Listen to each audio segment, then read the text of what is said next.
Balrampur ED धर्मांतरण मामले आरोपी छांगुर बाबा के करीबी सहयोगी नसरीन की 3 मंजिल इमारत जब्त की है। बलरामपुर परिवर्तन निदेशालय ने गुरुवार को बलरामपुर में नसरीन के 3 मंजिल बुटीक को सील कर दिया। नसरीन उत्तर प्रदेश में कथित धर्मांतरण मामले में आरोपी जमालुद्दीन उर्फ छांगुर बाबा की करीबी सहयोगी है। एटीएस ने इससे पहले दोनों को उत्तर प्रदेश और उनके बाहर धर्मांतरण में शामिल एक गुर्ग नेटवर्क में जो शामिल था, जो आरोपी है रशीद, उसको भी गिरफ्तार कर लिया गया है। ये छापे 14 स्थानों पर चले। वहीं उत्तर प्रदेश के बलरामपुर जिले उतरौला तहसील के अंतर्गत बदपुर ग्राम में 12 स्थानों पर चले। आपको बता दें कि बलरामपुर में धर्मांतरण का फैक्ट्री, धर्मांतरण का मास्टरमाइंड छांगुर जो चला। छत्तीसगढ़ के पूर्व मुख्यमंत्री भूपेश बघेल के बेटे चैतन्य बघेल को प्रवर्तन निदेशालय की टीम ने गिरफ्तार किया। गिरफ्तार करने के बाद चैतन्य बघेल को कोर्ट में पेश किया गया और कोर्ट ने ईडी को 5 दिन की रिमांड दे दी है। ये पूरी कार्रवाई छत्तीसगढ़ के शराब घोटाला से जुड़ी हुई है, जिसमें ईडी ने चैतन्य बघेल की गिरफ्तारी की है। ये कार्रवाई सुबह 6 बजे शुरू हुई और सुबह 6 बजे शुरू होने के बाद शाम को करीब 5 बजे तक ये पूरी कार्रवाई चली, जहां कोर्ट ने अपना फैसला सुनाया। इस पूरे मामले में छत्तीसगढ़ कांग्रेस आक्रोशित है और पूरे प्रदेश भर में प्रदर्शन कर रही है। ईडी दफ्तर के बाहर युवक कांग्रेस ने प्रदर्शन करके पुतला जलाया। वहीं पूरे कांग्रेस पार्टी के विधायकों ने राजीव गांधी चौक पर धरना देकर विरोध प्रदर्शन किया। कांग्रेस पार्टी का आरोप है कि कांग्रेस पार्टी अडानी कंपनी का विरोध कर रही है, इसलिए एजेंसियों का दुरुपयोग करके कांग्रेस पार्टी के लोगों को निशाना बनाया जा रहा है। शराब घोटाले में हुई इस कार्रवाई के आगे और इस कार्रवाई का कितना विस्तार होता है, ये देखने लायक होगा। वीडियो जर्नलिस्ट प्रमोद देवांगन के साथ अंकुश Sharma, news state, Uttar Pradesh, Uttarakhand. Delhi police की जांच में जस्टिस वर्मा के घर मिले जले हुए नोट का मामला एक बार फिर सुप्रीम कोर्ट पहुंचा है, लेकिन इस बार सुप्रीम कोर्ट पहुंचने की वजह खुद जस्टिस वर्मा हैं, जिन्होंने एक याचिका सुप्रीम कोर्ट के अंदर दायर की है। इस याचिका में कहा गया है कि जो इन हाउस कमेटी ने पूरी जांच की थी वो सही नहीं थी, क्योंकि उनके खिलाफ कोई शिकायत आई ही नहीं थी। इसके अलावा उन्होंने प्रेस रिलीज जो कि सुप्रीम कोर्ट ने खुद जारी की थी, उस पर भी सवाल खड़े करते हुए कहा कि उसके चलते उन्हें मीडिया ट्रायल फेस करना पड़ा है। इसके अलावा जो कहा गया था खुद उस वक्त के चीफ जस्टिस खन्ना द्वारा, उसको लेकर भी उन्होंने आपत्ति जताई कि जब इस पूरी जांच के जिसके आधार पर वो ये कहा जा रहा था कि वो अपना पद छोड़ दें, नहीं तो उन पर कार्रवाई की जाएगी, ये भी गलत है। तो इन तमाम चीज़ों को लेकर अब सुप्रीम कोर्ट में सुनवाई के लिए खुद जस्टिस वर्मा पहुंचे हैं। देखना यह है कि इस पूरे मामले की सुनवाई सुप्रीम कोर्ट में कब होती है। वीडियो जर्नलिस्ट राकेश रावत के साथ Mohit Bakshi, news state. Cyber जालसाज नोएडा के लोगों को लगातार निशाना बना रहे हैं। ताज़ा मामला सेक्टर 62 में रहने वाले एक इंजीनियर का है। इंजीनियर को ट्रेडिंग के नाम पर मोटा मुनाफा देने का झांसा दिया गया और 75 लाख रुपए की ठगी कर ली। पहले कुछ मुनाफा दिया गया था और साइबर जालसाजों द्वारा 3 गुना मुनाफा देने की बात कही गई थी।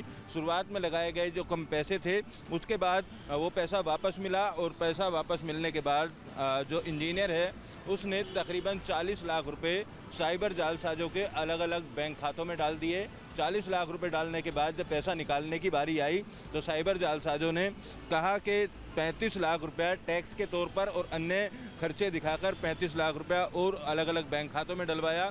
इस तरीके से करीब 75 लाख रुपए अलग अलग बैंक खातों में डलवाकर साइबर जालसाजों द्वारा संपर्क तोड़ लिया गया। फिलहाल पूरे मामले को लेकर साइबर क्राइम थाने में FIR दर्ज कर ली गई है। पुलिस अधिकारियों का कहना है कि बैंक खातों के बारे में जानकारी जुटाई जा रही है और जो भी पैसा उन बैंक खातों के अंदर मौजूद होगा उस पैसे को फ्रीज भी कराने की कार्रवाई पुलिस करने की बात करती हुई नज़र आ रही है। लेकिन साइबर जालसाज हर रोज़ किसी न किसी को ट्रेडिंग के नाम पर या डिजिटल अरेस्ट करके इसी तरीके से निशाना बना रहे हैं। मुख्य आरोपी जो लगातार ठगी कर रहे हैं वो अभी पुलिस की गिरफ्त से बाहर हैं। हालांकि कुछ बैंक खाता प्रोवाइड करने वाले जो आरोपी हैं उनकी गिरफ्तारी जरूर संभव हो पाती है। फिलहाल देखना होगा इस पूरे मामले को लेकर कब तक आरोपी पुलिस की गिरफ्त में आ पाते हैं। वीडियो जर्नलिस्ट सुधीर शर्मा के साथ अमित चौधरी, न्यूज स्टेट नोएडा।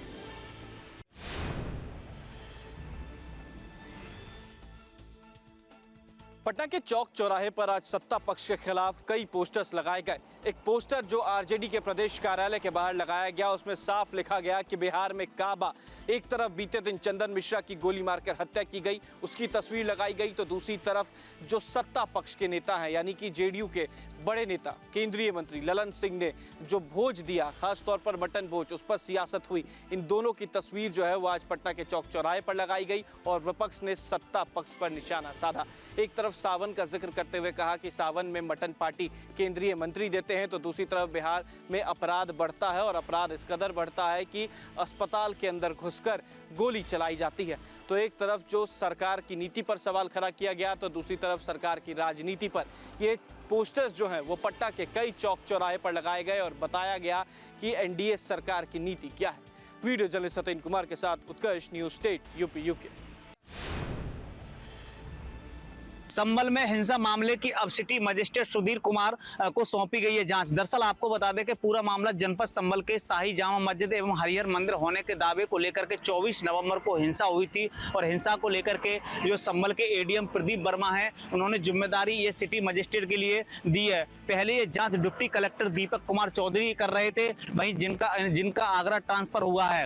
ये जाँच 24 नवम्बर 2024 को शाही जामा मस्जिद और हरिहर मंदिर के सर्वे के दौरान हिंसा से जुड़ी है, क्योंकि 8 महीने की जांच में एडीएम, एसडीएम, सीओ और कोतवाल संभल व नकाशा इंस्पेक्टर के बयान दर्ज किए गए हैं। आम लोगों को बयान के लिए कई बार बुलाया गया लेकिन अभी कोई नहीं आया है। इसको लेकर के जो संभल के एडीएम है प्रदीप वर्मा, उन्होंने जो संभल के अब सिटी मजिस्ट्रेट सुधीर कुमार हैं उनको जांच सौंपी गई है। तो जो 24 नवंबर को 2024 में हिंसा हुई थी, अब उनकी जो जांच है वो सिटी मजिस्ट्रेट करेंगे। संभल से वीडियो जर्नलिस्ट के साथ सत्यपाल यादव, न्यूज स्टेट संभल।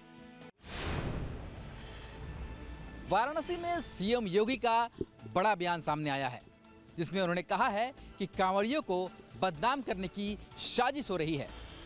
कोई उन्हें आतंकी कहता है तो कोई उन्हें उपद्रवी, जबकि सच्चाई तो ये है कि कांवड़ियों को साजिश के तहत बदनाम किया जा रहा है। मीडिया ट्रायल होता है, बदनाम किया जाता है, खूब उसके बारे में लिखा जाता है, उन्हें उपद्रवी और आतंकवादी तक बोलने का दुस्साहस होता है। यह वह मानसिकता है जो हर प्रकार से भारत की विरासत को अपमानित करना चाहती है। उन्होंने ये भी कहा कि सावन महीने के पहले मुहर्रम का जुलूस निकल रहा था। इस दौरान लगातार शासन ने सभी से अपील की कि ताजिया एक निश्चित ऊंचाई तक होनी चाहिए, पर जब जौनपुर में ऐसा नहीं हुआ तो ताजिया हाई टेंशन वायर से टकराया और 3 लोग मारे गए। उसे लेकर के हंगामा हुआ।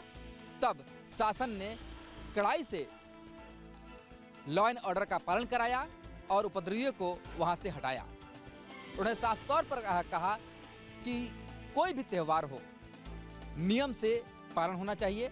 और मुहर्रम के समय भी यही बात कही गई थी शासन के द्वारा कि ताजिया एक निश्चित ऊंचाई तक हो, ताकि कोई पेड़ न काटना पड़े, हाई टेंशन तार न हटाना पड़े, किसी के घर का छज्जा न तोड़ना पड़े, किसी एक खास समुदाय के जुलूस के लिए बहुत सारे जनों को नुकसान न उठाना पड़े।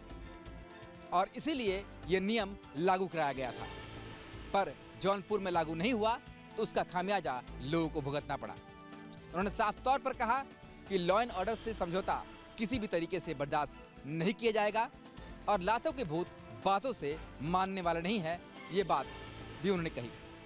साफ तौर पर उनका कहना था कि हर एक त्यौहार नियम के तहत पालन होना चाहिए, चाहे वो कोई भी त्यौहार हो, और नियम के तहत ही सब कुछ उत्तर प्रदेश में लागू रहेगा।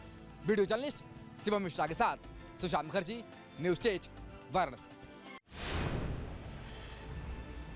गाजियाबाद इंदिरापुरम थाना क्षेत्र में कुछ युवकों ने जमकर हंगामा किया। आपको बता दें इंदिरापुरम इलाके में KFC एवं नजदीर आउटलेट पर कुछ युवकों द्वारा हंगामा किया गया और उसे जबरन बंद कराने की कोशिश की। वहीं पुलिस मौके पर पहुंची और स्थिति को काबू में किया।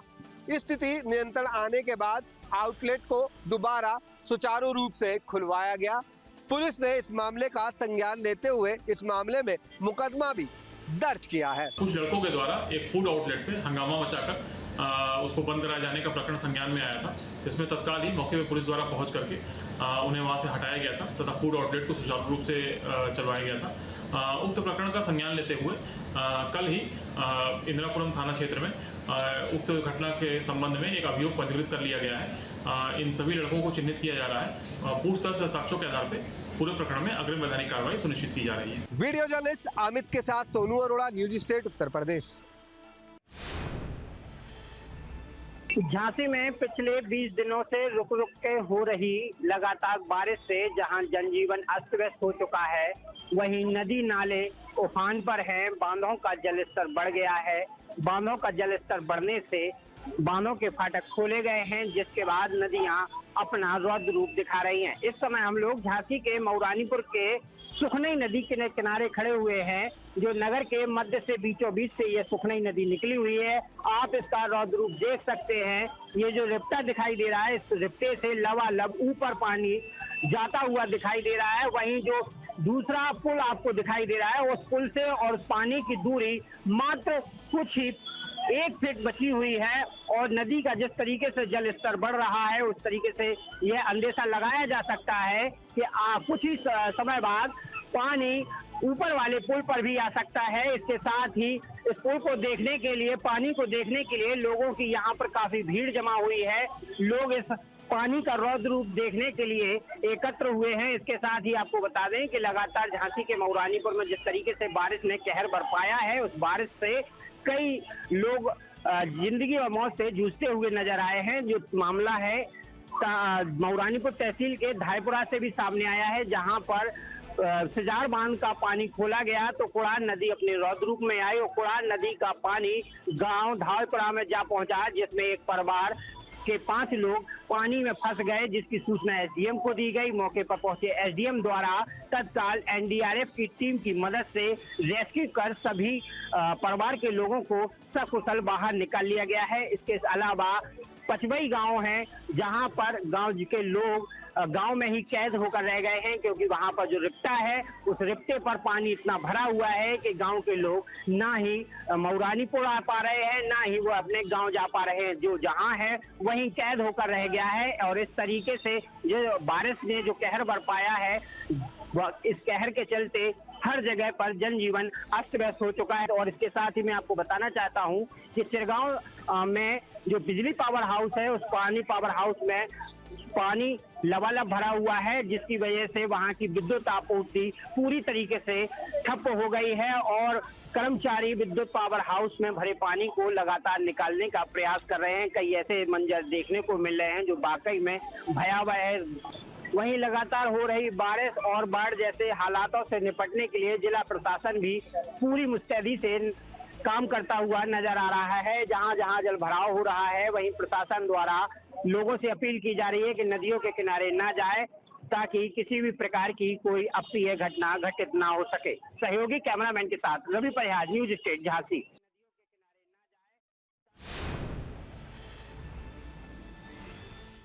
कांवड़ मेले में शिव भक्तों के लिए देवदूत साबित हो रही है एसडीआरएफ। जी हाँ, आप पहले एक हफ्ते के आंकड़ों पर अगर गौर डालें तो पहले एक हफ्ते में एसडीआरएफ ने गंगा के अलग अलग घाटों से 50 से अधिक कांवड़ियों का रेस्क्यू किया है। ये वो कांवड़िए हैं जो तेज प्रभाव में, गंगा के तेज बहाव में चपेट में आने से कहीं ना कहीं अपनी जान जोखिम में डाल रहे थे और ऐन मौके पर एसडीआरएफ ने उनको गंगा से बाहर निकालकर उनका रेस्क्यू कर उनकी जान बचाई।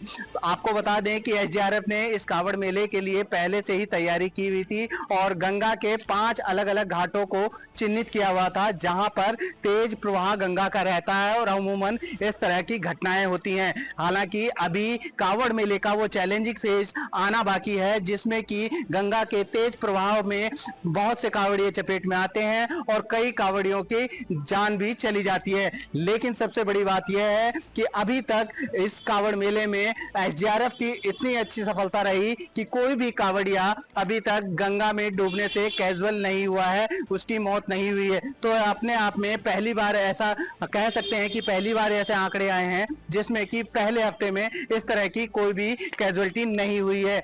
आने वाले समय में जरूर चैलेंज बड़ा है लेकिन एसडीआरएफ की तैयारी भी पूरी है। न्यूज स्टेट के लिए हरिद्वार से महावीर नेगी। हॉक्सी में लगातार दिल्ली के स्कूल्स में आ रहे हैं।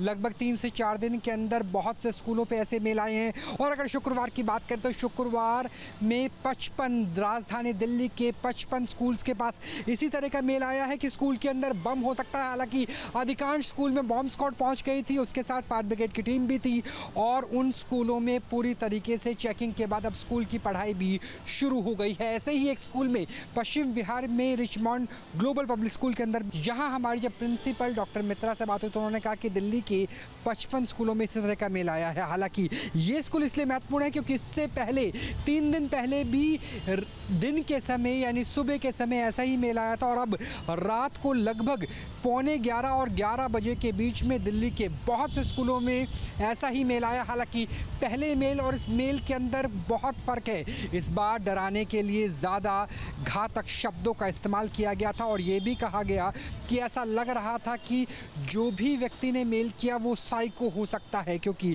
जिस तरह के शब्द लिखे गए उस शब्दों को दोहराना भी उचित नहीं रहेगा। तो राजधानी दिल्ली के 55 स्कूलों में एक साथ ईमेल के जरिए दहलाने की कोशिश, बॉम्ब की झूठी साजिश भी फैलाई गई। हालांकि दिल्ली पुलिस साइबर विंग लगातार उन वीपीएन यानी वर्चुअल प्राइवेट नेटवर्क की भी तलाशी ले रही है कि कहां से ये मेल्स किए गए थे। ऐसे स्कूल में मौजूद हैं।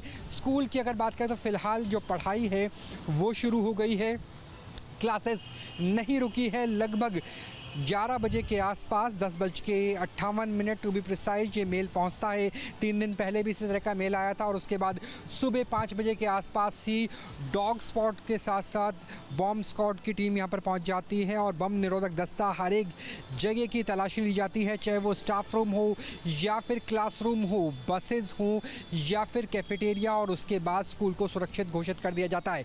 लेकिन एक साथ 50 से ज़्यादा स्कूलों को दहलाने की जो झूठी मेल है उसके ज़रिए अभिभावक काफ़ी हद तक ज़रूर राजधानी दिल्ली में परेशान नज़र आ रहे हैं। कैमरा सहयोगी विकास राय के साथ राहुल डबास। वाराणसी में गंगा का जलस्तर लगातार बढ़ रहा है और गंगा इस समय चेतावनी बिंदु को छूने पर है। पूरे के पूरे गंगा घाट पूरी तरीके से जलमग्न हो चुके हैं। आप देख सकते हैं वाराणसी के जो 84 घाट हैं वो किस तरीके से गंगा में समाये हुए हैं। सुबह बनारस का ये मंच जहां पर गंगा आरती होती थी वो पूरी तरीके से गंगा में जलमग्न हो चुका है। आलम यह है कि यहाँ पर एनडीआरएफ और एसडीआरएफ और जल पुलिस लगातार पेट्रोलिंग करती हुई दिखाई दे रही है। पूरा बनारस इस समय जो तटवर्ती इलाका है वो गंगा में समाता जा रहा है। हालांकि जो पर्यटक हैं वो गंगा के तट पर जो बची हुई सीढ़ियां हैं जहां पर इस समय लोग स्नान करते हुए दिख रहे हैं वहां पर आके स्नान कर रहे हैं, पर लोगों से भी ये अपील की जा रही है कि आप लोग जो है वो संभल कर स्नान करें। किस तरीके के बाढ़ दिखाई दे रहा है इस समय वाराणसी? अभी तो पानी बहुत ज़्यादा है, धीरे धीरे जल स्तर कमेगा, लेकिन संभल कर रहा रहे हैं। हाँ, नहा तो रहे हैं। कहाँ से आए हैं? हम सीधी से आए हुए हैं। तो कैसा दिखाई दे रहा है बनारस में जल स्तर? जल स्तर तो काफी बढ़ा हुआ है। फिर भी आप लोग स्नान कर रहे हैं, संभल के कर रहे हैं? हाँ, बहुत संभल के हम लोग स्नान कर रहे हैं। देखिए जो गंगा घाट को देखने के लिए आए हुए थे दूर दूर से ये लोग, ये बता रहे हैं कि पूरी तरीके से गंगा घाट डूबा हुआ है। क्या दिखाई दे रहा है काशी में इस समय?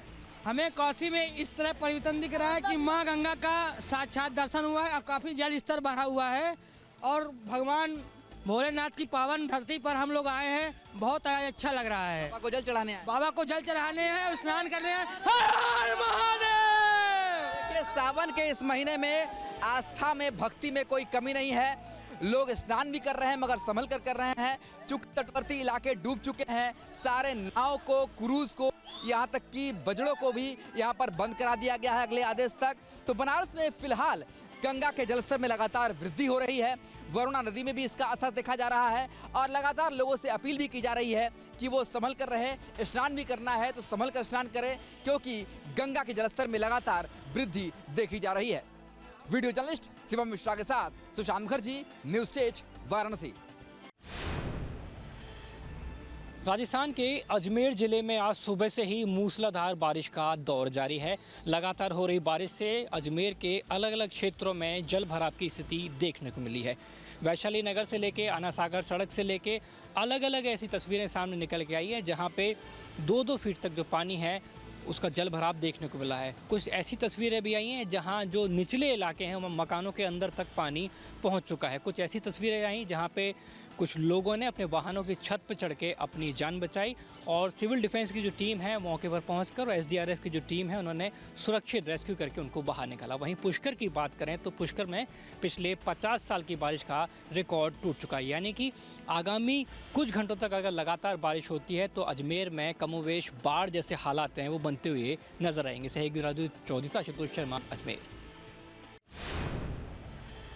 पाकिस्तान और आतंकवाद के खिलाफ भारत को एक बड़ी कूटनीतिक जीत मिली है और जो यूएस है उसने terrorist organisation the resistance front यानी कि टीआरएफ को फॉरेन टेररिस्ट ऑर्गेनाइजेशन जो है उसको डेजिग्नेट कर दिया है, जिसके बाद अब टीआरएफ को जिस तरीके से पाकिस्तान सपोर्ट कर रहा था, साथ ही साथ टीआरएफ को फंडिंग हो रही थी, उसमें एक रोक जो है वो यहाँ पर लगेगी। लेकिन अगर हम टीआरएफ की बात करें तो उसे लश्कर का ही ऑफशूट जो है वो माना जाता है। 2019 में टीआरएफ जो था उसने जम्मू कश्मीर में यहाँ पर अलग अलग हमले करना जो है वो शुरू किया था।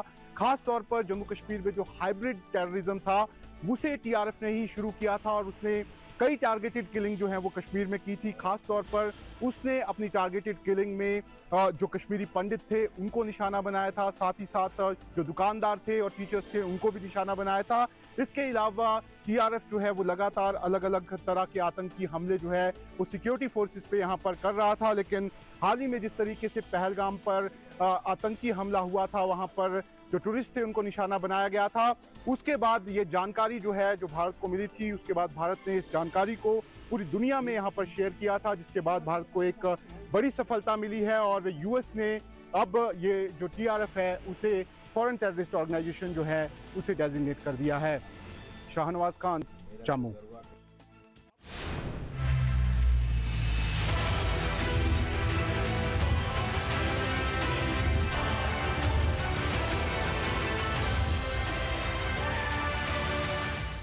जहाँ भक्ति है हर शब्द में, कथाओं में छुपे हैं दिव्य रहस्य और ज्योतिष देता है जीवन को दिशा। धर्म से जुड़ी हर बातों को जानने के लिए हमारे चैनल स्तुति को सब्सक्राइब करें। चैनल पर जाने के लिए इस लिंक पर क्लिक करें।